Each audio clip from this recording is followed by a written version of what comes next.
तो अब इस लेक्चर में बच्चों हमें पढ़ना है, एक नया टर्म है बेसिक कॉन्सेप्ट ऑफ केमिस्ट्री में, दैट इज मोलर मास। क्या होता है भाई मोलर मास? मोलर जो शब्द है वो मोल से जनरेट हुआ है, तो कहीं ना कहीं इसका ताल्लुक मोल से है।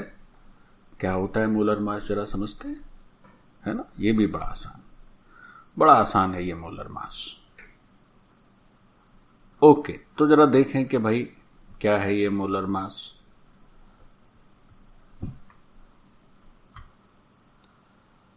अब इसके नाम से ही स्पष्ट है कि ये क्या होता है। This is just mass of 1 mole of substance. What is molar mass? It is mass of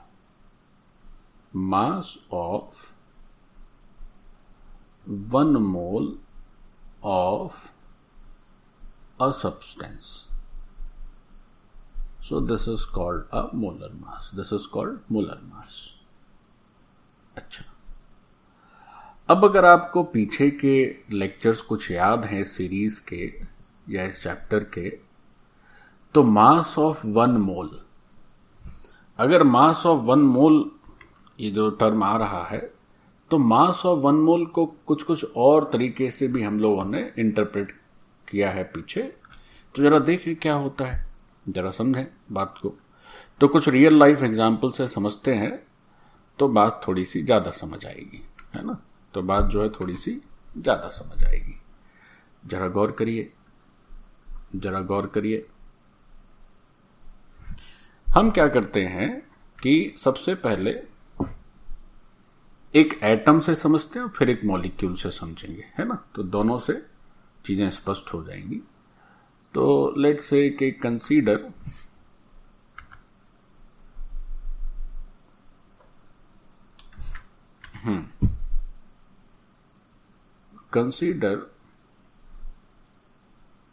atom of से कोई भी एटम से ऑक्सीजन ही ले लेते हैं। चलो, ऑक्सीजन, है ना? O stands for oxygen. अब मोलर मास तो चलो आज नई बात सीख रहे हैं, इससे पहले भी क्या कुछ जानते हैं ऑक्सीजन के बारे में? देखो बहुत कुछ जानते हैं। क्या क्या जानते हैं ऑक्सीजन के बारे में? पहली बात तो ये हम समझते हैं कि जो एटॉमिक मास है ऑक्सीजन एटम का, वो हम जानते हैं कि सर ये तो जो है 16 AMU बताया था आपने, ये तो 16 AMU होता है या 16 U होता है। अच्छा ठीक। फिर हम ये भी जानते हैं सर कि अगर एक एटम के मास की जगह एक मोल एटम के मास की बात करी जाए, ऐसे लिखा जाए कि मास ऑफ 1 मोल, है ना? लिखा जाए mass of 1 mole oxygen atom, ये कितना होता है? सर ये भी हम लोग पढ़ चुके हैं, इसमें बस क्या कर देना रहता है कि जो AMU में एक एटम का मास लिखते हैं सेम नंबर रहता है, बस AMU की जगह ग्राम हो जाता है। सो this is mass of 1 mole oxygen atom. अच्छा, क्या और कुछ टर्म पता है? हाँ सर पता है। क्या पता है? पूछा गया कि अच्छा बताइए कि ग्राम एटम ऑफ ऑक्सीजन, ये क्या होता है भाई? सर ये भी 1 मोल एटम का ही मास होता है, तो सर इसको भी हम 16 ग्राम ही लिखेंगे।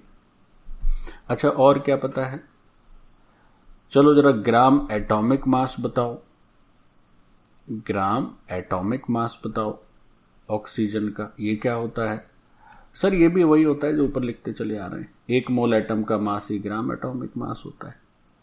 और ये जो मोलर मास की डेफिनेशन है वो भी तो यही है। मोलर मास की डेफिनेशन क्या है? Mass of 1 mole of a substance. तो इसका मतलब क्या हुआ? तो भाई इसका मतलब क्या हुआ कि अगर आपसे कहें कि मोलर मास बताइए, यानी 1 मोल का मास बताइए for oxygen atom, molar mass of oxygen atom, तो सर ये क्या होगा? अरे सर ये भी तो 16 ग्राम ही होगा, 1 मोल का मास ही तो है। तो क्या समझे?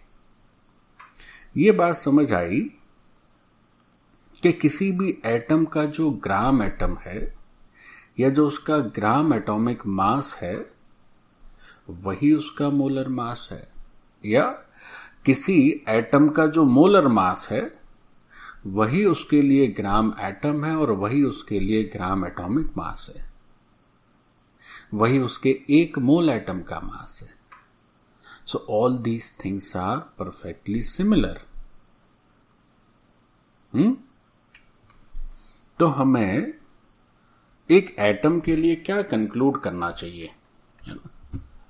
हमें एक एटम के लिए क्या कंक्लूड करना चाहिए, क्या कंक्लूड करना चाहिए? देखो, फॉर एन एटम, एक एटम की अगर बात करें, एक एटम की अगर बात करें तो ये फाइनल कंक्लूजन आज हमारा लिखने जा रहा है।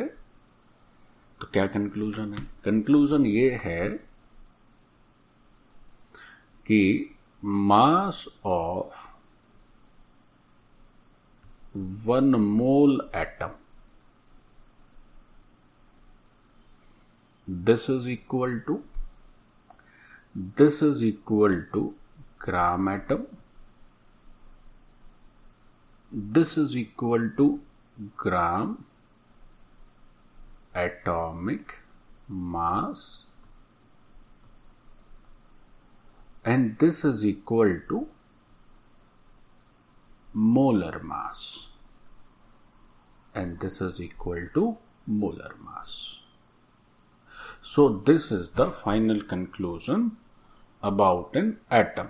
किसी भी एक एटम के लिए जो उसके एक मोल का मास होता है प्यारे बच्चों, वही उसका ग्राम एटम होता है, वही उसका ग्राम एटॉमिक मास होता है, वही उसके लिए मोलर मास होता है, वही उसके लिए क्या हो जाता है? मोलर मास हो जाता है। सो this is for an atom. अब बात करते हैं एक आयन के लिए नहीं, चलो मॉलिक्यूल के लिए बात कर लेते हैं। तो बात हुई फॉर अ मॉलिक्यूल। मॉलिक्यूल के लिए क्या कंक्लूड करें? जरा समझो, जरा देखो, एकदम सेम, एक ही जैसा कंक्लूजन है बच्चों। तो मॉलिक्यूल के लिए क्या कंक्लूजन है? देखो, mass of 1 mole molecule, mass of 1 mole molecule, ये क्या है? ये है ग्राम मॉलिक्यूल, ये है ग्राम मॉलिक्यूल। इसी को बोल सकते हैं ग्राम मॉलिक्यूलर मास। इसी को बोल सकते हैं आप मोलर मास, इसी को बोल सकते हैं आप मोलर मास। तो ये बात रही किसके लिए? ये बात रही बच्चों मॉलिक्यूल के लिए। तो देखो, एकदम एक जैसा है कि नहीं, सब कुछ मिलता जुलता है कि नहीं। बस ऊपर बात एटम के लेवल पे हो रही है, एक एटम की बात है, और नीचे की जो बात है वो बात हो रही है मॉलिक्यूल के लिए। और कई एटम, कम से कम 2 एटम से मिलकर एक मॉलिक्यूल बनता है। सो this is all about the molar mass, this is all about the molar मास। अभी जो मोलर मास है, इसकी सहायता से हम लोग नंबर ऑफ मोल्स को भी कैलकुलेट कर सकते हैं। देखो कैसे। तो अब हम थोड़ा ये समझते हैं कि नंबर ऑफ मोल्स को कैसे कैलकुलेट करते हैं using molar mass. So calculation of number of moles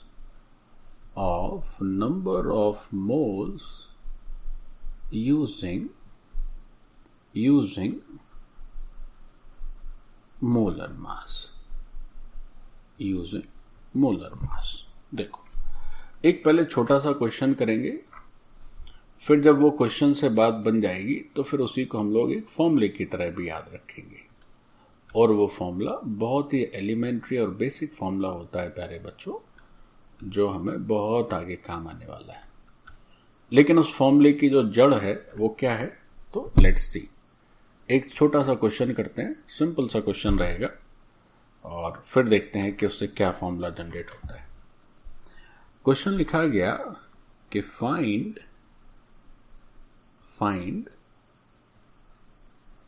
number of moles, find number of moles in W gram of a substance, in W gram of a substance, full stop, given, क्या given है, given molecular mass of substance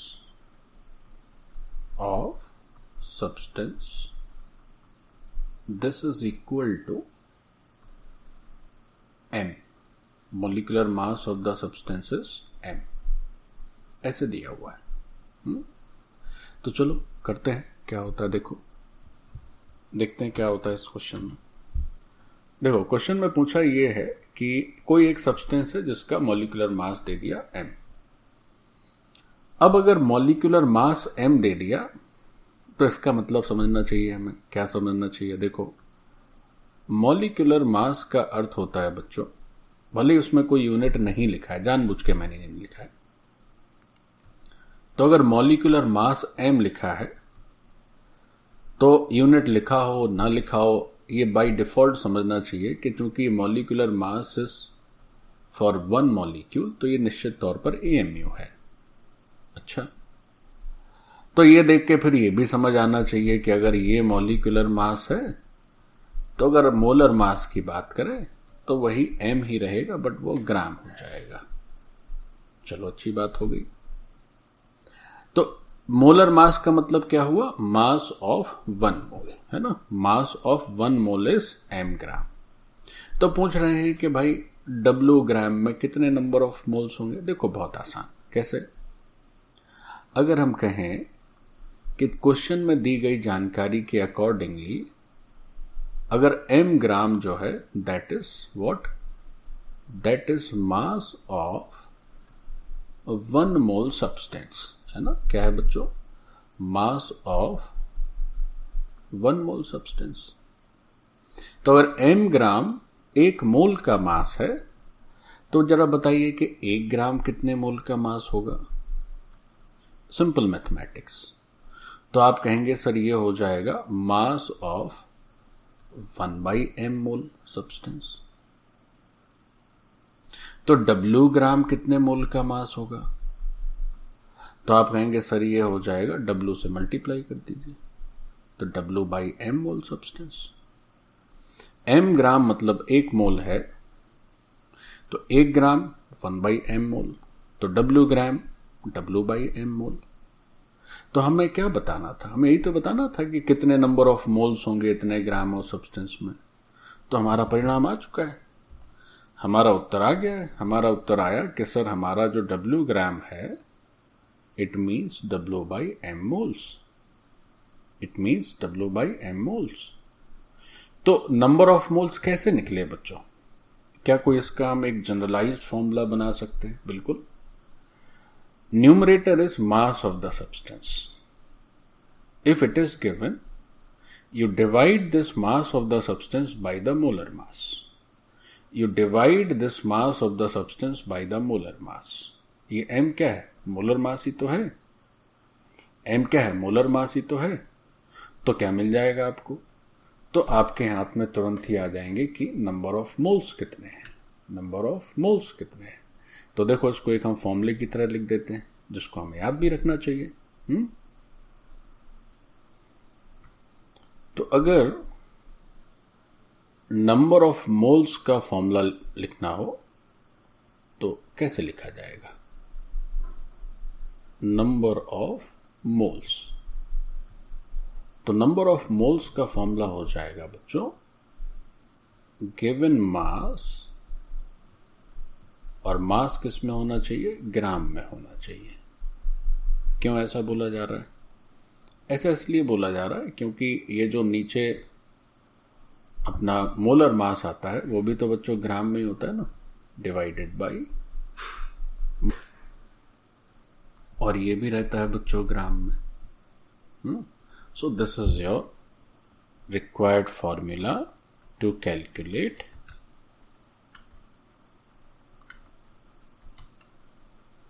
number of moles.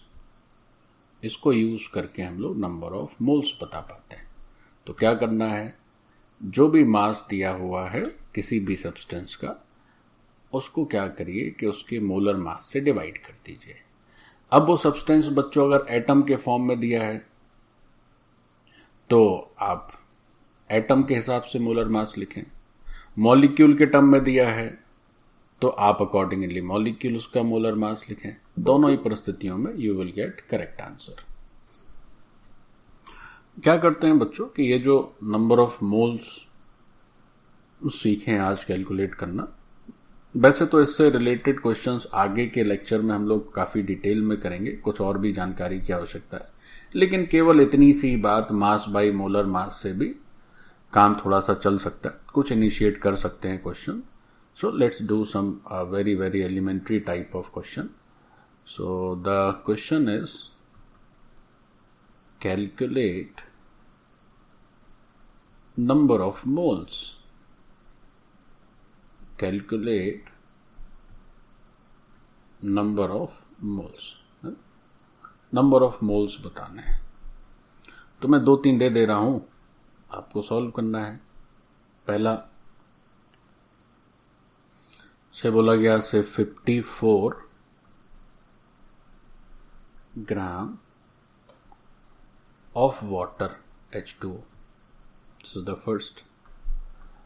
फिर दूसरे में पूछा गया से 18 gram of glucose, 18 gram of glucose. Glucose का बच्चों जो मॉलिक्यूलर फॉर्मूला है वो हम लिख देते हैं। सो दिस इज C6H12O6। फिर एक पूछा गया से 69 ग्राम ऑफ सोडियम। चलो देखो, अब 3 क्वेश्चन में 3 अलग अलग सब्सटेंसेस दिए हैं और तीनों में उनके रिस्पेक्टिव मासेस दिए हैं। तो बात की जा रही है पहले वाले में कि भाई 54 ग्राम वाटर है तो उसका बताइए कितने नंबर ऑफ मोल्स होंगे। यहाँ पर 18 ग्राम ग्लूकोज है, इसमें बताइए कितने मोल्स होंगे। और यहाँ 69 ग्राम 69 ग्राम सोडियम है, तो बताइए कितने मोल्स होंगे। अब मोल क्या सीखो, क्या फॉर्मूला लिखा है? फॉर्मूला लिखा है given mass in gram divided by molar mass, तो ग्राम में होता ही है। तो कितना मास यहां देख रहे हो तुम H2O का, तो आप कहेंगे सर 54 ग्राम लिखा हुआ है, और ये जो वाटर का एक मॉलिक्यूल है इसका मोलर मास कितना होता है। तो वाटर का मॉलिक्यूल है तो सारे एटम का मास ऐड कर दीजिए। सो 2 × 1 + 16, तो ये 18 AMU एक एटम का मास आएगा। तो मोलर मास इसका ग्राम में 18 ग्राम हो जाएगा। तो 54/18, so that is 3 moles. So this is the answer for the A part. ऐसे अगर ग्लूकोज की बात करें तो वाटर का बच्चों याद रखना चाहिए, है ना, 18 बार बार कैलकुलेट नहीं किया जाता ये सारा चीज, धीमे धीमे बहुत सी चीजें दिमाग में चढ़ जानी चाहिए। अब ग्लूकोज की बात करी जाए तो क्या है ग्लूकोज? तो ग्लूकोज में क्या है भाई, कार्बन के 6 एटम, एक कार्बन एटम का मास होता है 12 AMU। फिर हाइड्रोजन के 12 एटम, एक हाइड्रोजन एटम का मास होता है 1 AMU। देन ऑक्सीजन के 6 एटम और एक ऑक्सीजन एटम का मास हो जाता है 16 AMU। तो if you add all this becomes 180 AMU। अब 180 AMU is the mass of 1 molecule.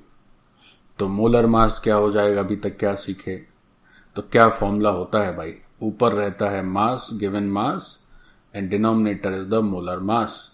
तो 180 AMU is mass of one molecule, तो mass for one mole molecule is 180 gram. तो ये रिजल्ट क्या हो गया भाई, दिस बिकम्स 0.1 मोल्स। ठीक, अच्छा अब बात करते हैं सोडियम की। यहां तो झंझट ही नहीं, यहां तो मॉलिक्यूल की बात ही नहीं, यहां तो केवल एक एटम की ही बात है। यहां बात केवल एक एटम की है, तो 69 ग्राम सोडियम की बात करी गई। तो यहां जो सब्सटेंस है वो मॉलिक्यूलर फॉर्म में ना हो कि एटॉमिक फॉर्म में, कोई फर्क नहीं पड़ता बच्चों। सब्सटेंस मॉलिक्यूल हो, एटम हो, absolutely no problem, formula is same. आपको क्या करना है कि गिवन मास, ठीक है भाई, मास 69 divided by the molar mass. तो सोडियम का जो एटॉमिक मास होता है, सोडियम का जो एटॉमिक मास होता है, सोडियम का जो एटॉमिक मास होता है वो होता है 23 AMU। अब इसके एक मोल का मास, तो सर 23 ग्राम, 23 ग्राम। जितना AMU एक एटम का मास, उतने ही ग्राम एक मोल का मास। तो if you divide by the molar mass, so now your answer is again 3 moles. So in this manner you can calculate these extremely simple type of questions very easily, है ना। आप आराम से इस तरह के क्वेश्चन सॉल्व कर सकते हैं। तो given mass by molar mass करते जाइए and you will very easily find the number of moles. So this is the answer for the first question, this is the answer for the second question, and this is the answer for the third question. This is the answer for the third question. एक और तरीका देखते हैं, जरा समझें कैसे, question के माध्यम से ही समझते हैं। तो भाई क्वेश्चन पूछा गया, find number of moles in 1.204 into 10 to the power 22 molecules of carbon dioxide से। दिस इज द क्वेश्चन, ये क्वेश्चन पूछा गया and we are supposed to answer it correctly। देखो कितना आसान। अब हमारे पास क्या है कि इस मॉलिक्यूल के कुछ नंबर ऑफ मॉलिक्यूल्स दे दिए, है ना। CO2 मॉलिक्यूल के हमारे पास इतने मॉलिक्यूल प्रेजेंट हैं। तो पूछा गया भाई बताइए इसमें कितने मोल्स हैं। तो बहुत आसान, कैसे, हम लोग एवोगैड्रो नंबर पढ़ते हैं। तो क्या पढ़ते हैं, तो हमने पढ़ा हुआ है कि जो एक मोल होता है वो दरअसल 6.022 इंटू 10 to the power 23। अब ये एटम होगा तो एटम भी हो सकता है, ये आयंस भी हो सकता है, मॉलिक्यूल के केस में ये मॉलिक्यूल्स भी हो सकता है ना। मैंगो के केस में मैंगो भी हो सकता है। 1 mole is just a number. ये क्या है, ये एक नंबर होता है बस, और उस नंबर की वैल्यू है 6.022 into 10 to the power 23 given by Amedeo Avogadro. So this is named after his name. N stands for number, A stands for Avogadro. So this is the Avogadro number.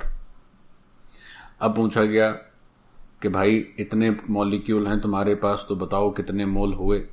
तो बहुत आसान, कैसे, आप कहेंगे कि sir अगर हम 6.022 into 10 to the power 23 molecules की बात करते हैं, तो इसका अर्थ होता है कि हमारे पास एक मोल है, हमारे पास एक मोल है। इतने मॉलिक्यूल का मतलब एक मोल।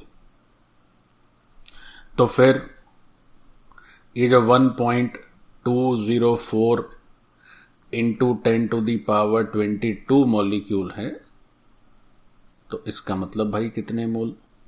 तो इसका मतलब बहुत आसान, गणित का सिंपल सा सवाल, 1/6.022 इंटू 10⁻23 करिए और उसके बाद 1.204 इंटू 10⁻22 कर दीजिए, इंटू 10⁻22 कर दीजिए।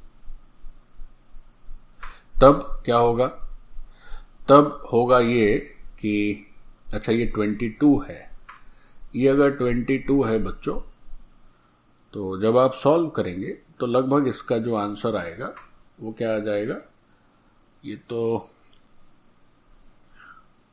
अगर हम यहाँ पे 10⁻21 करके और 12.04 कर दें तो ये 2 बार कैंसिल हो जाएगा, मतलब ये 2 इंटू 10⁻⁻² आएगा बच्चों आंसर, और यू कैन से लगभग 0.02 moles. So this is the answer. तो ये आंसर कैसे आया? तो इस आंसर तक पहुंचने के लिए हमने क्या किया कि हमारे पास जो नंबर ऑफ मॉलिक्यूल्स कह ले, नंबर ऑफ मॉलिक्यूल भी हो सकता था, यहां पर एटम होता, CO2 की जगह मान लीजिए सोडियम एटम होता तो भी ऐसे ही करते, कोई आयन होता तो भी ऐसे ही करते। तो ये जो हमारे पास नंबर ऑफ मोल्स आ रहे हैं बच्चों, तो how we get these number of moles? We just divided number of the particles by Na। तो अभी जो हम लोग मोलर मास पढ़ के नंबर ऑफ मोल्स निकालना सीखे, तो वो फॉर्मूला क्या हुआ करता था? Mass by molar mass. और ये फॉर्मूला क्या है? नंबर ऑफ पार्टिकल्स न्यूमरेटर में और Na डिनोमिनेटर में। तो this is also a formula. इसको भी बच्चों प्रयोग करके हम लोग नंबर ऑफ मोल्स तक आसानी से पहुंच सकते हैं, है ना? तो इसको भी चलो एक फॉर्मूले की तरह लिख लिया जाए, इसको भी एक फॉर्मूले की तरह लिख लिया जाए। तो ये जो नंबर ऑफ मोल्स का कैलकुलेशन है वो एक ऐसे भी किया जा सकता है। कैसे बच्चों? नंबर ऑफ मोल्स के लिए क्या कर सकते हैं कि number of given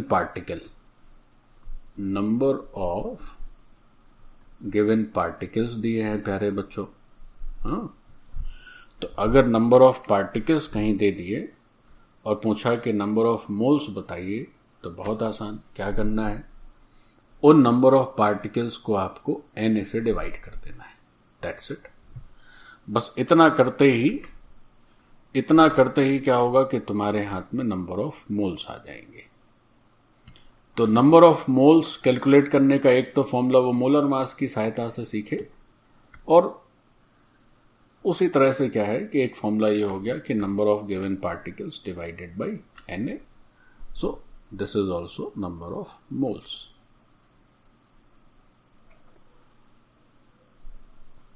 so with this part is also over. ये जो मोलर मास वाला सेक्शन था, ये मोलर मास वाला सेक्शन समाप्त होता है बच्चों।